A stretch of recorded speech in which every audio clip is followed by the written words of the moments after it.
Eu queria, Irene, lembrar da minha e das nossas professoras primárias. Meu grande agradecimento a todas as nossas professoras do primeiro ano primário, que em alguns casos, né, nos aguentaram, nos ajudaram, nos disciplinaram e nos projetaram lá para o futuro, esse futuro que nós estamos vivendo hoje. E que a gente lembre aqui que o nosso futuro, o nosso presente, é o passado das nossas crianças.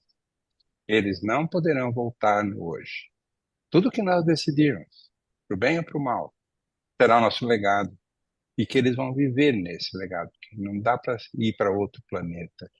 Então, bom, eu professo na área há muitos anos, né, no INPE, décadas, sempre com essa preocupação de alertar, chamar a atenção das pessoas, a mudança climática, a emergência, a necessidade de nós agirmos.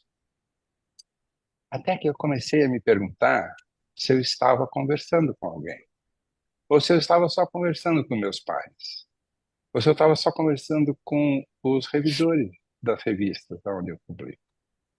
Isso é uma pergunta para cada um fazer para si. Aí eu resolvi fazer uma reflexão com vocês.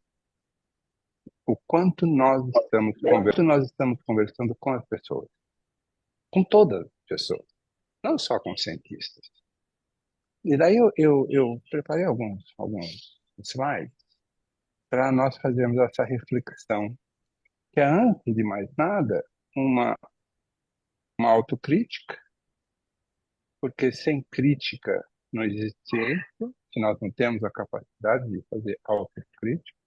E eu lembrei aqui, enquanto você falava, Ian, eu lembrei de uma frase de alguns dos indígenas canadenses, que é: antes de você emitir o julgamento sobre uma pessoa, você deve viver 12 luas nos seus mocassins. Então, nós, como cientistas, conseguimos vestir os mocassins das pessoas que estão no mundo, nas ruas, nas casas, nas fazendas, nos trabalhos, em todas as condições. Essa é a reflexão que eu quero fazer, porque isso é o que nós falamos. Emergência climática. Essa é a mensagem palpitante que nós queremos transmitir a todo tempo. E que no passado eram coisas do passado, do futuro. Outro dia dei uma palestra aqui no Itamaraty e eu comecei a palestra dizendo: olha, como cientista, eu sempre falei que no futuro ia acontecer isso e aquilo. Eu quero dar uma notícia para você. O futuro foi ontem. E a outra coisa é que nós acertamos as previsões, mas erramos completamente a velocidade com que elas aconteceriam. E eu o que que acontece? Nós estamos continuamente falando para as pessoas sobre essa imagem que está aqui. Só os astronautas já viram isso. Tem um efeito lá que os astronautas chamam, quando eles veem a Terra, o sentimento de amor, de cuidado, de fragilidade. Mas, de fato, o que as pessoas vivem não é isso. O que as pessoas vivem é isso daqui. E eu achei essa fotografia tão acachapante. Nós, do alto da nossa arrogância, nos escondendo atrás de um poste, nos protegendo na sombra de um poste. Então, essa dicotomia entre o que as pessoas vivem e o que nós dizemos para elas é o que eu queria abordar hoje. Por exemplo, esse conceito. É um conceito que, como cientista, eu falo: uau, olha, toda a água numa esfera é um ponto, uma bolinha de gude em relação ao tamanho da Terra. O ar são quantidades finitas. Tudo que nós fazemos para o ar, tudo que nós fazemos para a água, nós fazemos para todas as pessoas e todos os seres vivos. Mas, novamente, vestindo o mocassim das pessoas que me escutam, esse é um conceito abstrato, porque elas escutam isso, olham para cima, veem o céu azul e não conseguem entender. Então, aonde nós estamos hoje? Qual é a nossa responsabilidade? Nós atravessamos 1,5 ponto, 1,5 grau, ano passado. Nós ficamos 300 dias do ano, média global, acima de 1,5 grau. E essa é a figura que mostra que todos nós estamos cansados de ver, aqui. Mas o que daí desce, né? Vamos descer do nosso banquinho de cientista e vamos colocar um avental de cozinheira ou de jardineiro, motorista, alguém que não teve o privilégio de aprender essa linguagem dos gráficos, dos números. O que que essa figura diz? Bom, essa figura diz isso daqui. A cada ano, desde 1940, né, e desde 1870, aqui está graficado a partir de 40, as temperaturas vêm subindo um pouquinho mais, como aquela figura da água quente, o sapo na água quente. Vem aquecendo um pouquinho mais, e todo mundo confunde, né, variabilidade com mudança do clima, até que chegou o ano passado, é a linha cor de abóbora. O ano passado, aquilo me colocou o meu coração em palpitância. Por quê? Porque há anos nós já teoricamente, né, na nossa teoria, sabemos que existe um ponto de inflexão em que as temperaturas não aumentarão mais pouquinho por pouquinho. Elas aumentarão exponencialmente. Por quê?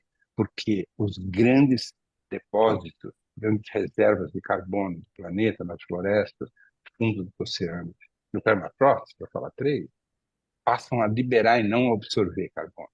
Aí, bom, mas o ano passado, 2023, estávamos entrando no El Niño, muitos dos meus colegas, não, Paulo, você está se assustando à toa, porque daqui é por causa do El Niño. Mas daí veio 2024, o El Niño se arrefeceu, nós estamos entrando numa laninha, e se preparem agora. Qual foi a temperatura de janeiro de 2025? Foi ainda superior a 23 e 24. Bom, isso ainda estamos aqui falando com o meu avental branco, como médico do planeta. E só para contextualizar, não, foi o El Niño. Essa figura é muito é do ICMWF, Copérnicos. Nós sabemos ler gráficos, isso daqui são no eixo Y, a, a anomalia global de temperatura do mar, e no eixo X, as anomalias de temperatura dos El Niños, lá no meio do Pacífico. Veja que o El Niño do ano passado nem foi o El Niño mais severo, como foi 2015, 97, 98, para quem tem lembrança. Mas ele está lá no topo, porque a temperatura média do planeta aumentou. E isso é uma sirene, isso é um alarme. Mas esse alarme toca as pessoas. Meio grau. Uma pessoa que eu conheço falou, mas Paulo, meio grau é tão pouco. Para o planeta inteiro, para os oceanos inteiros, é uma enormidade. É como você falar que está com 44 graus ou 40 graus de febre. O médico vai te atender imediatamente. Olhem essa figura. Daqui foi o ano passado. Número total de dias com ondas de calor. À esquerda, vejam, o azul profundo é um número grande. Olha o Brasil. E olha à direita, o desvio em relação à climatologia. Se é que hoje a gente pode falar de climatologia. E climatologia de 91 a 2020, que já é uma climatologia alterada. E o Sudeste aqui, Mato Grosso do Sul, parte do Nordeste, o Brasil inteiro, com mais de 10 a 25 a 50 dias com ondas de calor extremo. E daí vem essa outra figura. Vamos ver se a gente consegue entender. Olha só a informação que nós estamos transferindo para as pessoas. Anomalia em relação a 1991 a 2020. A região global, 0,72. Entre parênteses, 1,6 versus pré-industrial. Senta um pouco junto comigo e tenta fazer sentido disso. Lógico, nós compreendemos. Se você compara com a climatologia dos últimos 20 anos, onde nós já estamos em queda livre nesses 20 anos, estamos a 0,72. Mas se você considera lá no período anterior ao pré-industrial, onde nós ainda não bombeávamos carbono na atmosfera, é 1,6. Então, as nossas mensagens, elas são entendíveis por nós, mas incompreensíveis para muitas pessoas. E qual é o problema disso? São pessoas que, por uma razão ou por outra, ou por ignorância, ou por má fé, são plantadores de dúvidas. Nós conhecemos essas pessoas, organizações, que faziam isso na época da indústria do tabaco. Eles eram contratados para dizer que havia uma dúvida se realmente os produtos de tabaco, nicotina, aquelas coisas todas, causavam câncer, porque tinha muitas outras coisas que causavam câncer. Olhar, olhar enviesado, sei lá, uma comida estragada. Aí olha a figura direita, essa coluna direita. O ano mais quente da história, a Europa mais quente da história, o segundo ano foi 2020, o Ártico, o quarto ano mais quente, e a região extrapolar, o ano mais quente. Mas isto não faz tocar o sino das pessoas, de um modo geral, do planeta, que são as pessoas que votam, que são as pessoas que consomem, cuidam das suas crianças, elas ficam olhando para isso sem saber o que isso significa. E por que acontece isso? É por causa da formação? Não. Essa figura ilustra muito bem, uma figura também criada pelo Copérnico, da Europa, né? A linha preta é a média de longo período, ela aumenta ao longo do tempo, e os desvios são desvios em relação a esse período aqui onde estava aquela curva. Então, em 1878, houve alguns anos que a temperatura média do planeta teve 33 Celsius, graus, né? 0,33, em 1944, 0,22, e em 2024, 0,22. Mas o que que vocês notam? É que o 0,22 aqui em 2024 é em cima de uma temperatura já quase 1,5 graus mais quente na média. E as pessoas não têm o conceito da temperatura média do passado, da minha infância, da sua infância. Você se lembra? Quando você tinha 10 anos de idade, qual era a temperatura média do planeta? A gente não sabe nem quem era a temperatura média da cidade, do bairro onde a gente morava. E daí vem a realidade. A realidade bate nas pessoas. Você não precisa saber nada. Rio Negro seco. Quem, colega? Quem de vocês? Quem de nós? Em sã consciência, pode levantar a mão em 2020, ou em 2000, ou em 1990, imaginar um dia o Rio Negro, assim como os médios solimões, você poderia atravessar a pé. Ou que Porto Alegre estaria todo embaixo d'água. Porto Alegre já aconteceu uma vez, lá em 1940, alguma coisa assim. Ninguém, que eu saiba, é, imaginou isso. Então, a realidade, ela está batendo nas pessoas e as pessoas estão atônitas. Aí alguns atribuem isso a uma questão que era para ser, outros atribuem várias outras coisas, e a atribuição de causa é a coisa mais difícil para nós. Então, começa aí nas notícias. Janeiro de 25 foi o mês mais quente registrado no mundo.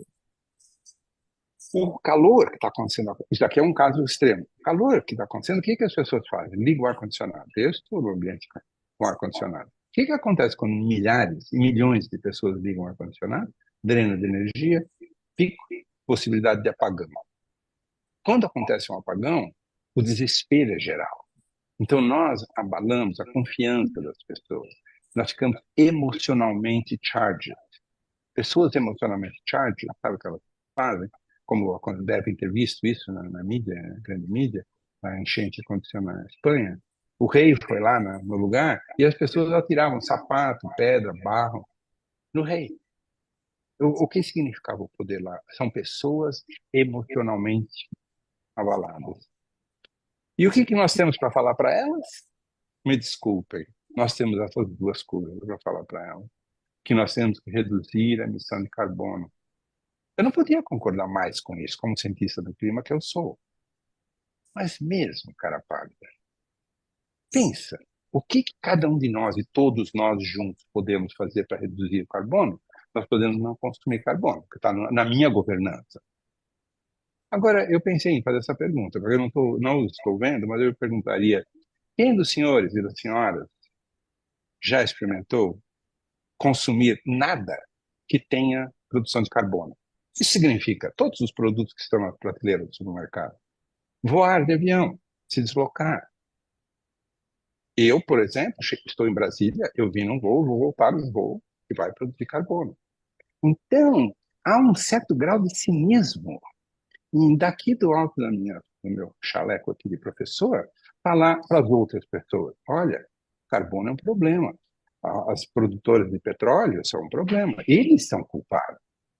A China é um problema. Mas nós temos governança sobre isso. Então, eu estou trazendo esse aspecto, por favor, deixa eu falar isso bem claramente. Carbono é um grande problema, bem pronunciado, para que não seja mal interpretado. Mas qual é a nossa governança nisso? E aí eu peguei essa figura, eu estava procurando figuras de produção anual de carbono, e eu encontrei várias figuras que são anual de carbono por per capita. Per capita, sabem quem é o maior produtor per capita dos Estados Unidos? E o segundo maior produtor per capita é o Canadá. Eu falei, não, tem alguma coisa errada nessa figura, não é possível. Canadá? Canadá? Aí vai, porque mora pouca gente lá. Mas o clima não sabe quanto é per capita, o clima sabe quanto é a emissão total de carbono. Olhem essa figura. China, 31%. Sem apontar o dedo. Brasil, 1%. Vamos fazer o exercício aqui, todos nós. Nós, cidadãos conscientes do mundo, vamos parar de consumir carbono. O Brasil vai dar o exemplo. Isso aqui é só petróleo, viu? Não é carbono das queimadas. Abre parênteses. Que é um crime lesa a humanidade per si. Vocês já pensaram que em 2013, 14, mais ou menos, quando atingiu o menor número de quilômetros quadrados incinerados na Amazônia, foram 4.000 quilômetros quadrados incinerados, e nós todos, inclusive eu, inclusive, aplaudindo, que maravilha, estamos reduzindo, porque lá, alguns anos antes, era 24.000 quilômetros quadrados. Aí eu estava numa reunião na Alemanha, eu falei, vocês sabem quanto é 4.000? Quantos são? 4.000 quilômetros quadrados? Conseguem imaginar 1 quilômetro de largura? Consegue andar 1 quilômetro de largura? Tá, então agora coloca 4.000 quilômetros de comprimento. Essa é a quantidade que nós estávamos comemorando de redução, de incineração da floresta amazônica. Vocês sabem o que é incinerar a floresta amazônica? Crédito aqui para o meu irmão Antônio Donato Nobre. É queimar uma biblioteca cujos livros nunca foram lidos. Esse é o crime que nós estamos fazendo para as gerações que hoje têm 4 anos de idade ou que nem nasceram ainda. De volta ao carbono. Vamos pensar, então, carbono é um problema? É. Mas será que essa é a nossa história? Será que isso daqui vai afetar a vida de cada pessoa que hoje mora no Brasil e no mundo, que enfrenta as decorrências do aquecimento global? E olha essa figura feita pelo Rockstrom de a grande aceleração. Influência, população e tecnologia. Lá em 1900, havia 1,8 bilhões de população mundial, 141 mil patentes e a afluência eram alguns milhões de dólares. Em 1950, a população passou a 2,5 bilhões mundialmente, 412 mil patentes e uma afluência aí maior. Em 2011, isso já faz, agora nós somos 25, já estamos 14 anos passados disso, a população multiplicou por 4, o throughput econômico por 22 e consumo de fóssil por 14 vezes. Tudo que está ali dentro, os aviões, os carros, plásticos, a roupa que nós utilizamos, veio dessa revolução do petróleo. Agora, novamente, vamos colocar os tamanhos da humanidade, como a Eliane muito bem colocou da rainha Esther. Nós estamos disponíveis e capazes de abrir mão do que está dentro daquela caixa. E se nós fizermos isso, nós teremos feito a nossa parte, as nossas crianças.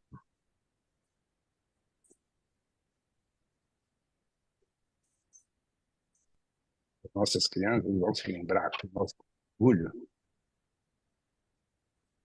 Então vamos ver o que. Eu peguei aqui 3 capas da revista FAPESP.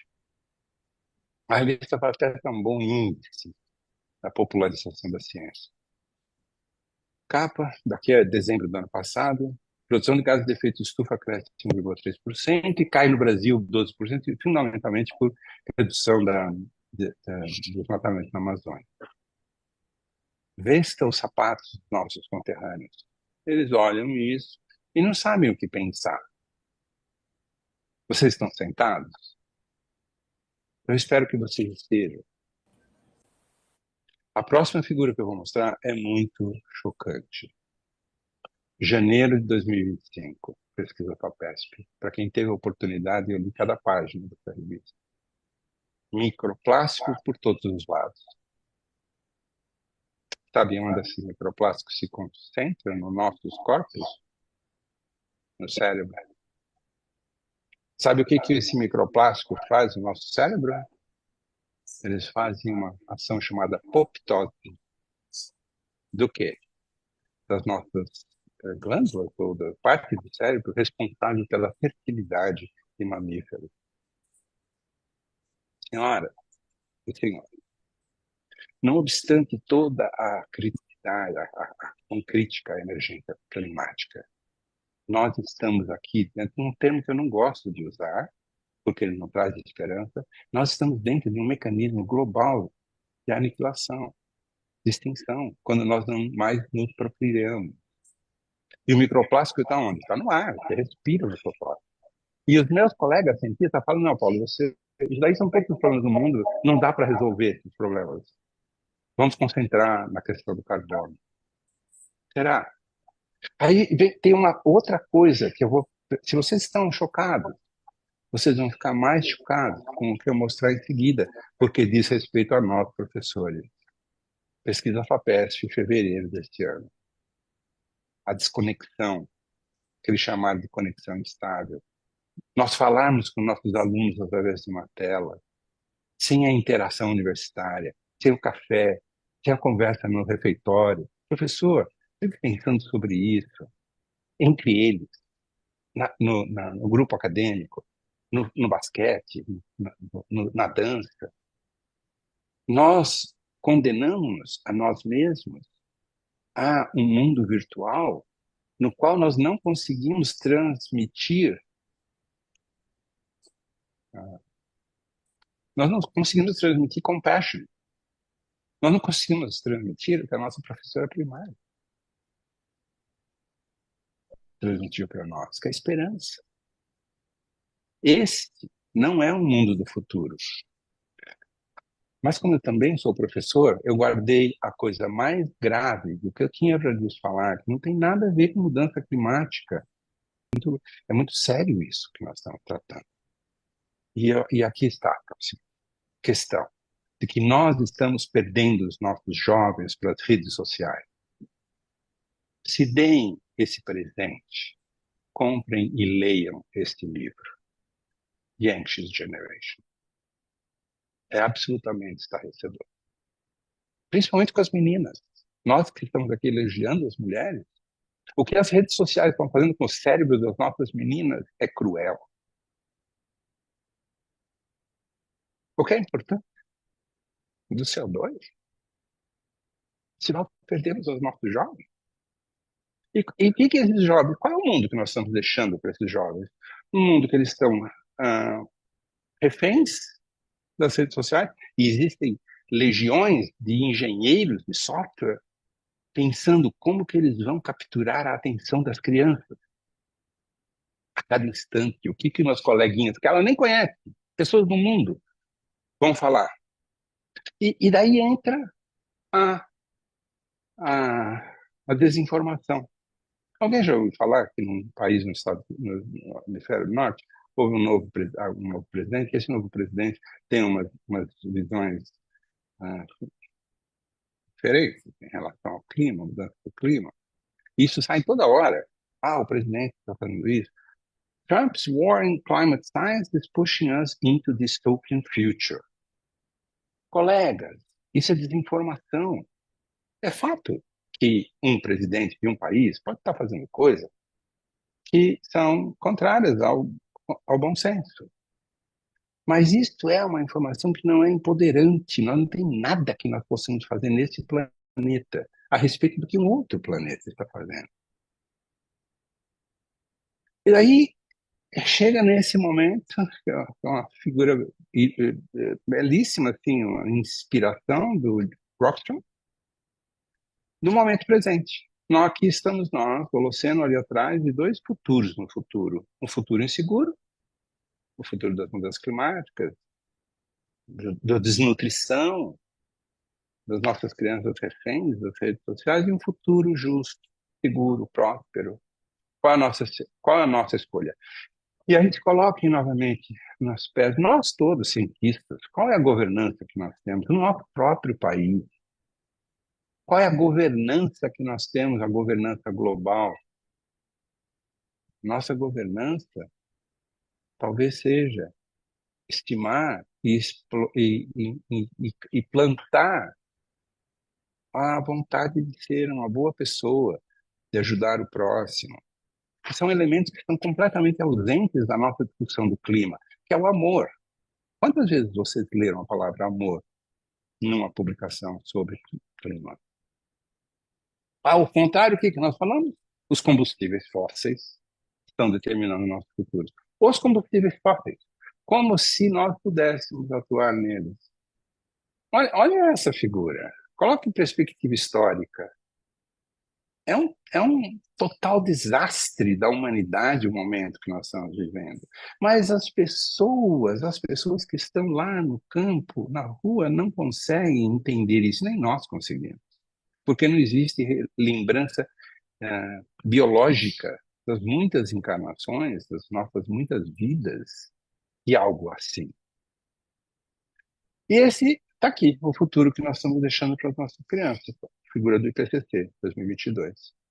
Eu nasci na década de 50, eu experimentei essa história aqui, climática de aquecimento do planeta.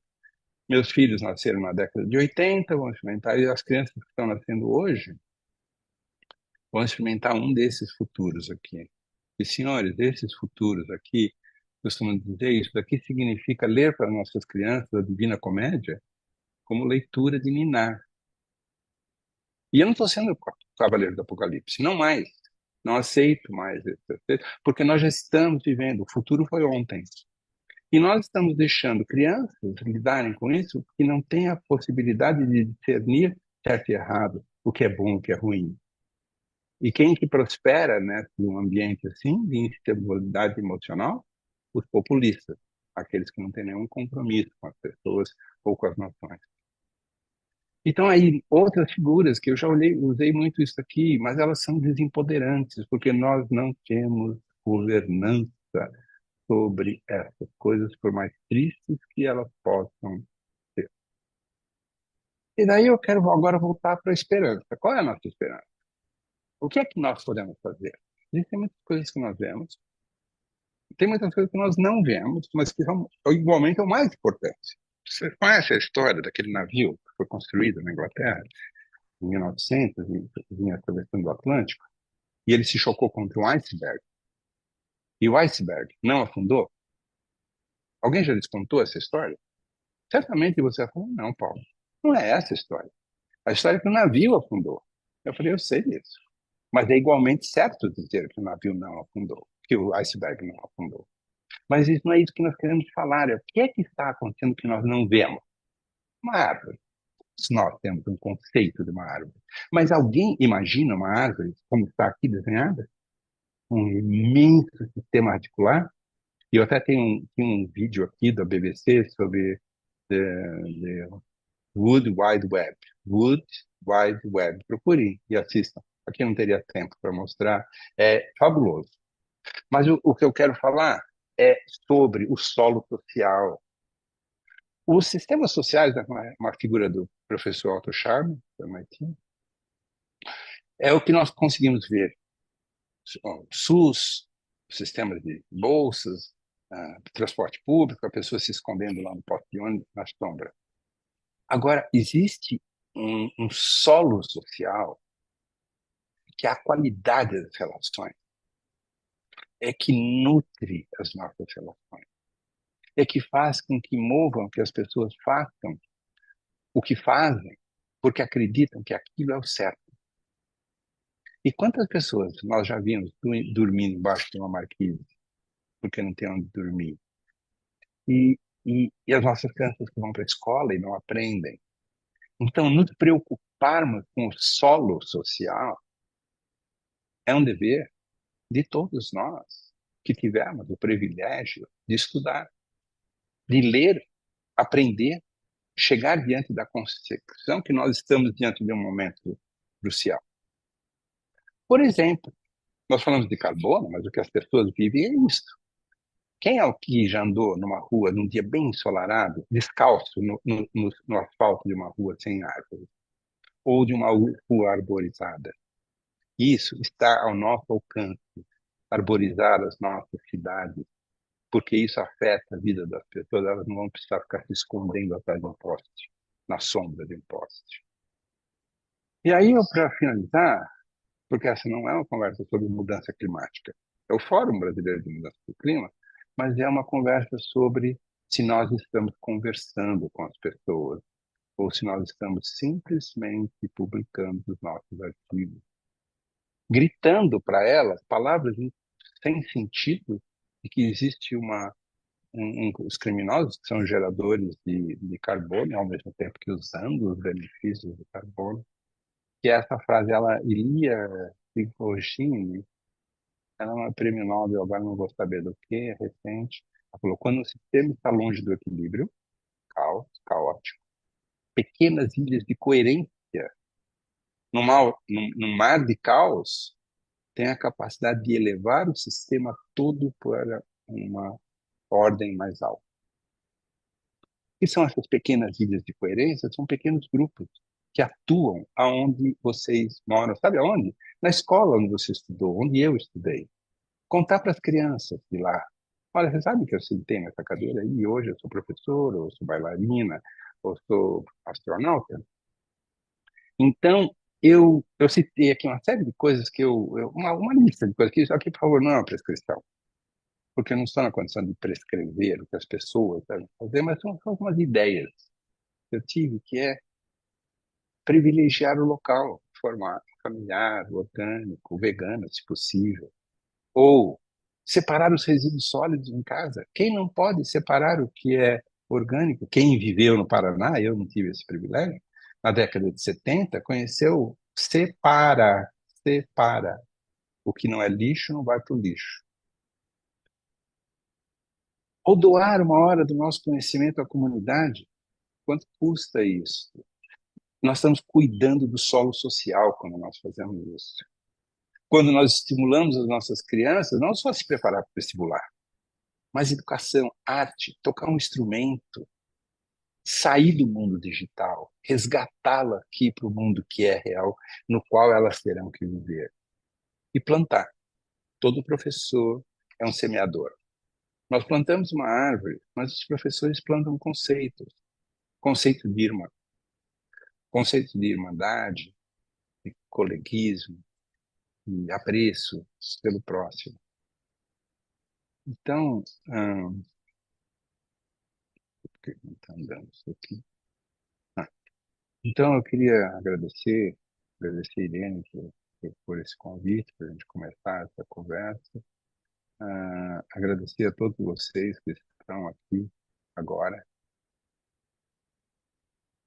Esse é o nosso momento. Esse é o nosso momento porque nós estamos aqui hoje. Os meus avós já morreram, meus pais também. Minhas crianças agora começam a ter filhos, netos. O nosso momento é um momento de transformação. Mas nós temos que ser verídicos com as nossas ações. Gandhi uma vez disse, seja a mudança que você quer ver no mundo. Qual é a mudança que nós queremos ver no mundo? É reduzir a produção de carbono necessária, deixe-me falar novamente, mas insuficiente, porque isso não faz diferença na vida das pessoas, imediatamente. Daí parar aqui e grande abraço para vocês, eu tinha abraçar todos vocês agora, todas as suas crianças, todas as nossas crianças, todas aquelas que estão correndo por isso. Já viram criança? Eu estou ficando velhinho, porque eu vejo criança no aeroporto e eu fico encantado. As criancinhas, com os olhinhos brilhando para cá e para lá. Mas nós possamos fazer isso conjuntamente, conscientes de que nós temos essa grande responsabilidade. Continuarmos estudando o clima, continuarmos advocando, sim, a necessidade imperiosa, primeiramente, não é de desflorestamento zero, é de reflorestamento. Nós temos que medir nossas florestas por quantos quilômetros quadrados nós reflorestamos por ano. Nós ainda estamos nos alegrando porque nós estamos matando o ser vivo que é a Terra. Já viram esse grande programa mundial que é preservar 30% dos ecossistemas? Ah, numa reunião eu perguntei, por favor, me diga quais 30% do seu corpo que você vai preservar. É o nariz, a boca, o braço, o quê? O coração, o cérebro? Então, colegas, essa aqui é uma chamada para mim, primeiramente, mas para todos nós, para nós fecharmos o nosso cinismo e dizer para o mundo uma receita que não pode ser implementada, e que, não obstante, continua sendo tão necessária. E eu paro aqui. Muito obrigado.